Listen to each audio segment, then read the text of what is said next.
got some sneaking suspicions about where this is going, but I'm not gonna assume anything or jump to any conclusions. I'm gonna let you get there on your own. I'll just tag along for the ride in the meantime. But that right there sounds like she definitely needs some better friends. But as somebody who's been in recovery for 6 years, I'm here to tell you that part of getting into recovery and actually having recovery be functional and manageable is cutting off all of the people from your life that are not contributing to your recovery, which that's anybody you're getting high with, anybody you're drinking with, anybody you're partying with, and that can be hard for the vast majority of people. I had an easier time with it because I had folks like Jacob here, actually, to kick it with me in the Matrix and remind me that I am way fucking bigger than that bottle or any baggie. Convince someone who doesn't like it. Let's go. So, therein lies the challenge, my friend. Changing minds, changing hearts, that shit can be a failing, struggling, losing battle. And from everything I'm picking up, it sounds to me like we finally arrived at that point of, you know, seeking the advice of how do you change somebody's mind or heart like that to get them to want to seek treatment and help. Well, I have bad news. You can't. One of the things that I've been saying for most of my life, I wouldn't say it's a lost battle. I would under no circumstances go that far. Not to harp on like one of those religious types or anything, but it's important to remember to hate the sin, not the sinner. But fundamentally, the first step of getting into recovery, the first step in the process of recovery is accepting that you have a problem, that you are fighting a fight and you are fucking losing, and that you need help. That's a hurdle that a lot of people have a really, really hard time crossing, especially when they're lost in the sauce. Like, I got very fortunate in my entry into recovery. Like, the thing that made me want to get sober off of ecstasy was the fact that when I was high as a kite, I wanted to hug everybody. And then it occurred to me that I couldn't hug my babies because I was sweating that horrible molecule out of my skin and wasn't going to taint their toddler brains with that bullshit. And that made me really sad. Like, super depressed while I was rolling face. So that helped me get sober there. And then, really, truly, the thing that helped me get off the cocaine and out of the bottle and stay away from ketamine and acid and everything else I was doing fundamentally came down to me understanding and recognizing that I've got some pretty serious mental health stuff going on. Like, I for sure have a multiple personality disorder. And all the substance abuse was doing was lubricating the steering wheel so that I couldn't keep a hold on it, and it was easier for my alternate personalities to swoop in and take over. And once I identified all of that, which was over the course of a couple of years, you know, first understanding the mental health thing and then next understanding what the substance abuse was doing to contribute to that, played a huge fucking role in my recovery. The understanding of, you know, what was going on with me personally and how my drinking and drug abuse was impacting that and contributing to it and making it like a billion times worse than it actually needed to be. I didn't want that. I've still, as time goes on, get more and more of my memory back of the person that I was in those moments, and I don't like it at all. I'm willing to do anything, whatever it takes, to never be those people ever again.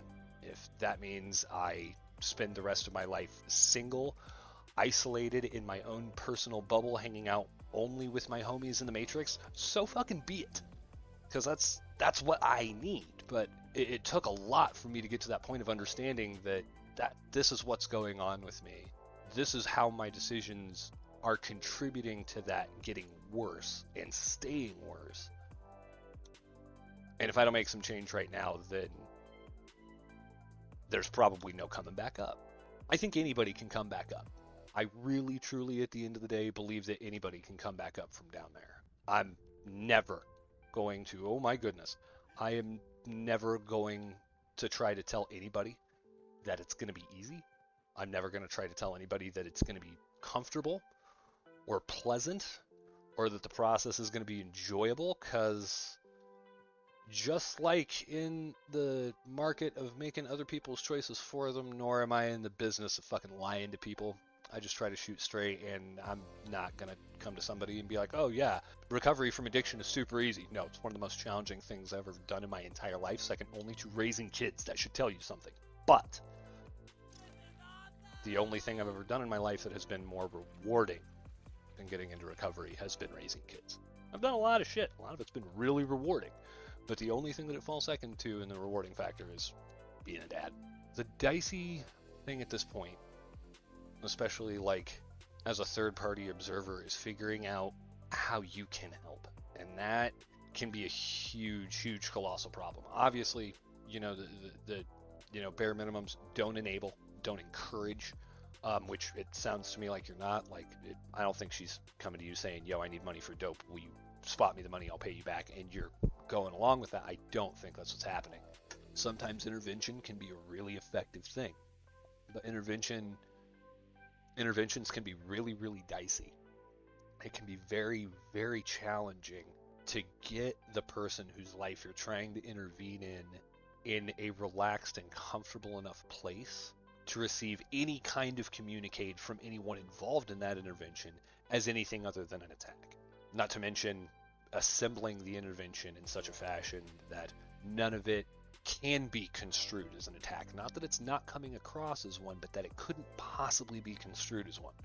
Interventions are things that, while they do kind of need to be firm, they also need to be incredibly gentle, because the point of an intervention is not, you're fucking up, you need to change your life, or you're not going to have a life to change anymore. That's not what it's about. The point of an intervention is a group of people coming together to go to another person and be like, hey, we all love you. Like, more than you understand. Probably more than we understand. If you took all of our love for you and squished it all together, nobody would understand it. And it is because we love you as much as we do that we don't want bad for you. We don't want to see you make bad choices. We don't want to see you hanging out with bad people. We don't want to see you in bad situations. We want good for you. We don't know what's best for you because we're not you, but we want good for you. We want better for you. We don't want to watch you suffer like this. We don't want to see you in this much pain. And we're here to try to help. And my brother, in the light of His Holiness the Emperor of Mankind, if somebody had tried to pull one of those with me when I was still actively in my addiction, I'd have fought somebody. I absolutely would have thrown blows at the people that I cared about just to get the fuck out of that room and to the closest liquor store. It's a hard thing. It's a challenging thing to try to get through to somebody to let them know, like, hey, you can do better than this. Like, this isn't who you are. This isn't the life you're supposed to be living. Like, you're supposed to be doing better. I've seen you do better. I know that you can do and be and are, in your most natural state of being, bigger and better and way more badass than this. And I'm keeping a buck with you, man. That's one of the reasons I want to be a peer recovery coach. And that's not just me being like, oh, hey, I'm going to go be a peer recovery coach. No, that's me being like, there's a lot of training that I need to go through in order to be a peer recovery coach. And then once I've got that training, I still have 500 practice hours ahead of me, at least 25 of which have to be under direct supervision before I'm certified. Which means, I've got to take that time to really study and feel it out and find out more about these methods to these practices that we're talking about now, because I have no idea how to appropriately assemble or execute an intervention. Well, here's something that I think it's important that if you are going to do an intervention and you are going to bring these people together to try to have a talk with her, the first thing that you are going to need to explain to them is this: you got to put that anger shit aside. It's really, really important that you put that angry aside. Here's a fun fact for you. This is part of Psychology 101. Anger is a secondary emotion. Anger cannot fundamentally exist without a core emotion to support it. Most of the time, angry is just sad's bodyguard. Like, really, most of the time, we get angry because we're hurt. And it is way, way easier to be mad than be hurt. But if you're going to come to, if y'all are going to come together for an intervention for somebody, mad does not get left at the door. Mad does not get left at the car. Mad doesn't get left at home. Mad gets handed a fucking space plane ticket to the moon Titan of Jupiter and told you were going to sit this one completely the fuck out. You're not even going to get out a telescope to watch in. You're going to go hang out over there because this is much, much bigger and much more important than you. And the key to making that work on a personal level, and you share this with everybody, the key to making that work and getting them on that space plane and on the fucking moon of Titan away from the situation is you've got to embrace the primary emotion. You've got to look at what's causing that anger, what's making you mad. And I know at the end of the day that you and your family and everybody that cares about her, everybody that's mad at her, is mad because you love her. And you're scared of what's going to happen to her if she keeps going down this road. You got to embrace that primary emotion. Just let yourself feel it. Cry that shit out. Just let it wash over you like the fucking waves rolling in on the beach again and again and again until you are very, very comfortable with, yes, this is how I'm feeling about this. It's not that I'm mad about this. It's that I'm hurt about this. It's that I'm scared about this. It's that I'm sad about this. Only then, it is only at that point that you are going to be able to approach it from a position of love. I am of the school of thought that believes fundamentally there are only two places that the heart can function from emotionally. You either function from a place of fear, or you function from a place of love. If you're letting the anger win, you are in that fear state. You are afraid of the hurt that's going to come after. You are afraid of letting yourself feel that primary emotion. You're afraid. You're afraid of something. But whatever it is, you're feeling some fear, which is why the anger is coming out. Once you get past that and you embrace how scared you are for this person that you care about, you will get your heart to be able to function from a position of love. And figuring all this out, I promise, at that point, should start getting at least a little bit easier. Not cakewalk. This is going to be an uphill battle 100% of the way. I mean, even let's play a little thought game for a second. Let's go ahead and engage in a thought experiment. Let's say that the intervention works and she agrees to get into treatment and goes off to a recovery center for 30 days, and after that she comes back. That fight is still just barely getting started. If we're looking at it in a sense of like one of the world wars that's already passed, we're still in like, we'll compare it to World War II. We're still in 1937 at that point. Like the fight is still warming up. All of the players in that theater are still realizing that that theater is there to play on. The first 30 days are rough. Being in a recovery center, I imagine, would make it a lot easier because at that point, you're in a controlled, regulated environment under constant supervision. You do not have access, even if you want to drink or get high. How are you going to manage that? Like, I've been institutionalized 5 times. Good fucking luck. That entire nursing staff knew every time I did anything. Hiccuped, went to the bathroom, took a nap, farted, didn't matter. They knew. Didn't matter where I was in the unit. Everything I was doing, they fucking knew around the clock. Every time. And here's the thing. Addiction treatment centers, they're mental health centers. They are exactly the same way. You are a patient. You're surrounded by doctors. Be prepared to be handled as such. So those first 30 days, especially if you're able to do them in a treatment center, not easy, but easier in a treatment center. After that, because nobody really stays in treatment centers longer than 30 days, except really, really extreme cases. But even then, those are few and far between. Shit gets real expensive. So the next 30 days you start to get some clarity back. But for me, I was still real tired. I was still fighting a losing battle with depression. And I was still thinking about using damn near all the time.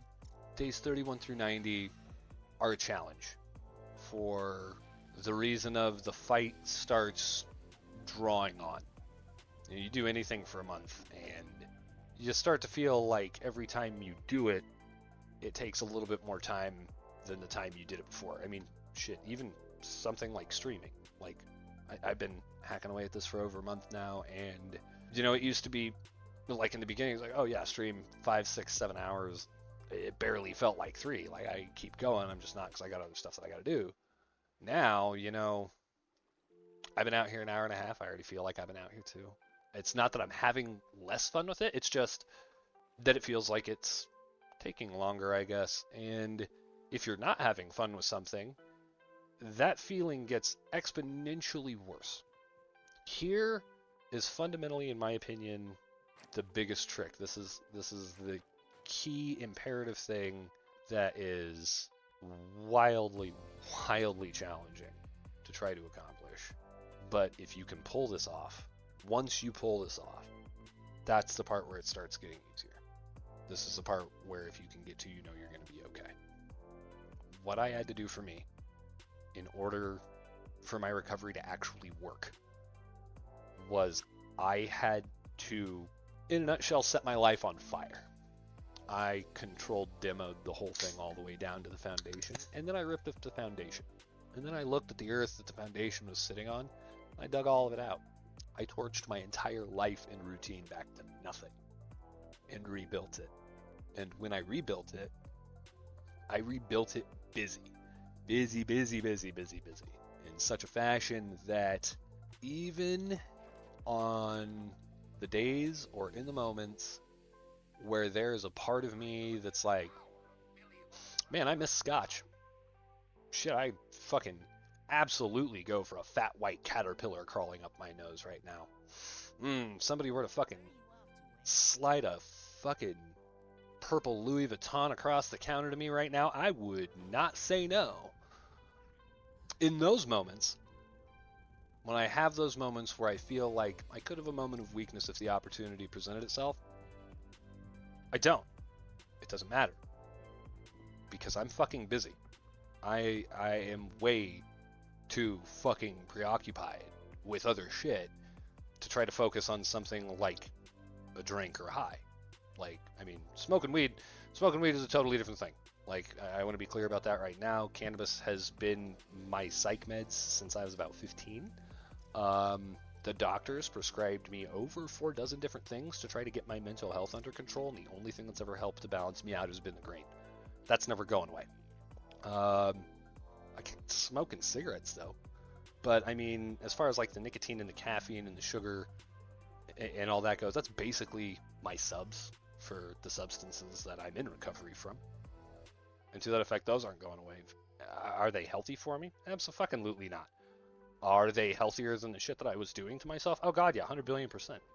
But, like, between streaming and editing for YouTube and being a dad to my adult son and my damn near adult teenager child, and trying to be there for my mom, and, hanging out with the homies, everything that I've got going on, everything that I have in my life at this point, there's just no fucking room for it.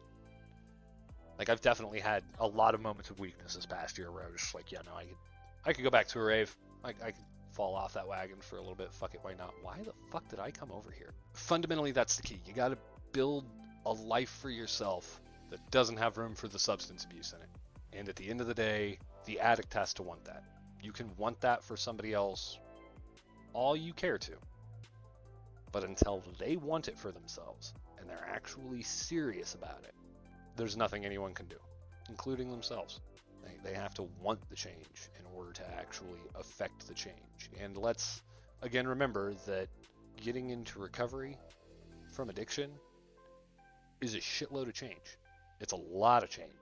very drastic, dramatic, hardcore, and sudden, abrupt, and at times violent and aggressive change. Not even outwardly, internally. The vast majority of the members of our species do not do well with change. Like most people don't have an easy time with change. Even a little bit of change. God helps them if it's a dramatic amount of change. Addiction recovery is a dramatic amount of change. The best advice I could possibly give you is to love her. It's your sister, man. Just love your sister. Still your sister. Even if when you're talking to her you feel like you're talking to a monster that swallowed her whole, your sister's still in there somewhere. Don't give up on her. Because I promise you, once she chooses to get into recovery and keep faith, it's not an if, it's a when. When she chooses to get into recovery, she's gonna need the support of the people who actually love her. Be kind to your siblings. They're your best link to your past and the people most likely to stick with you in the future. And remember, take your time.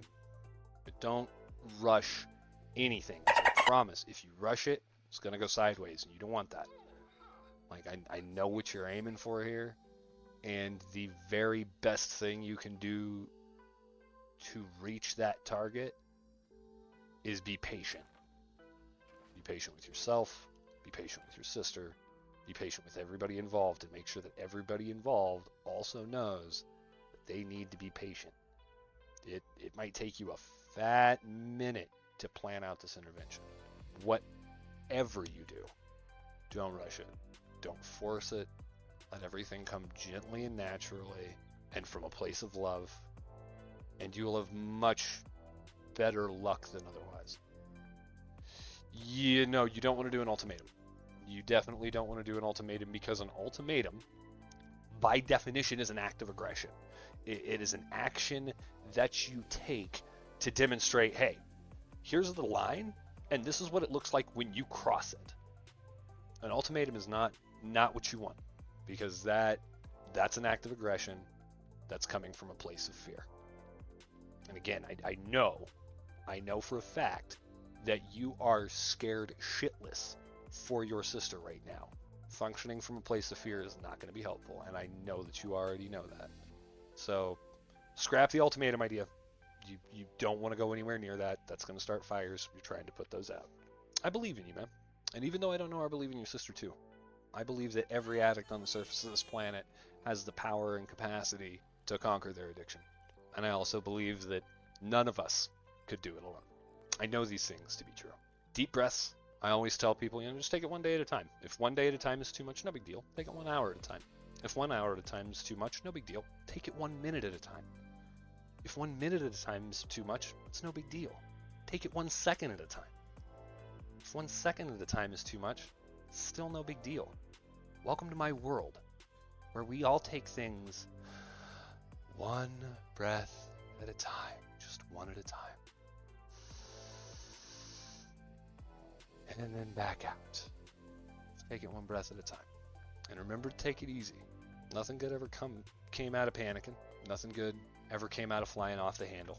But I promise, if you let yourself let go of the fear and not let go of it. If you let yourself distance yourself from the fear, and you let yourself let go of the anger. That's how I'm trying to word this. If you let yourself distance yourself from the fear, and you let yourself let go of the anger, you're going to find probably that you're crying a lot.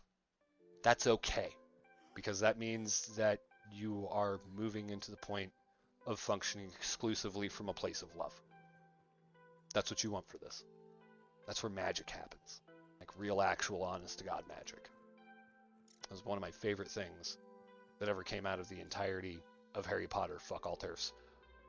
When Dumbledore said that love is the strongest magic in all of the universe, he was not kidding. As far as I can tell, love is its very own vibrational frequency. If we could visually perceive it, it would be the 8th color of the rainbow. You will always accomplish more coming from a place of love than you will coming from a place of fear.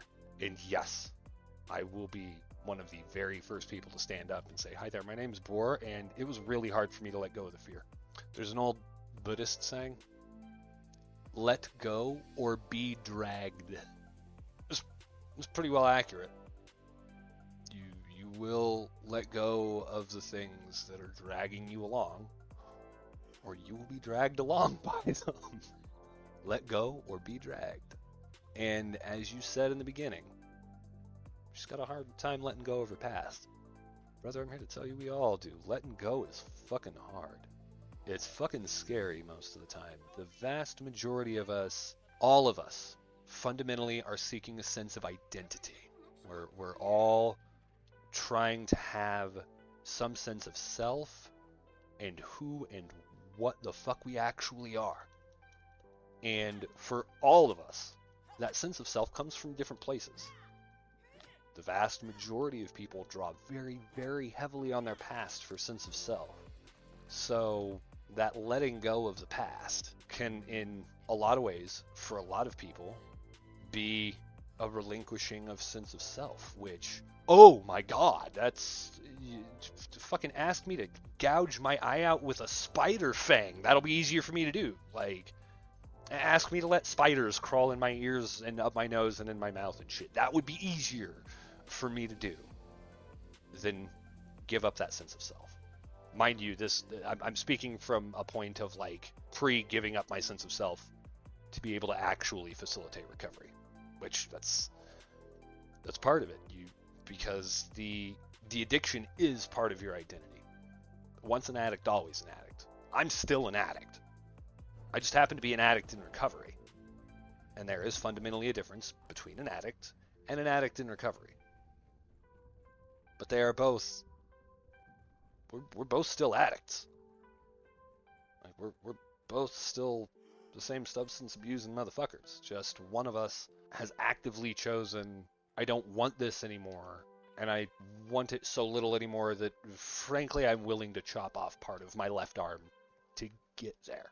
It really fucked me up, actually, seeing the full, clear reality of what my addiction was doing to my family.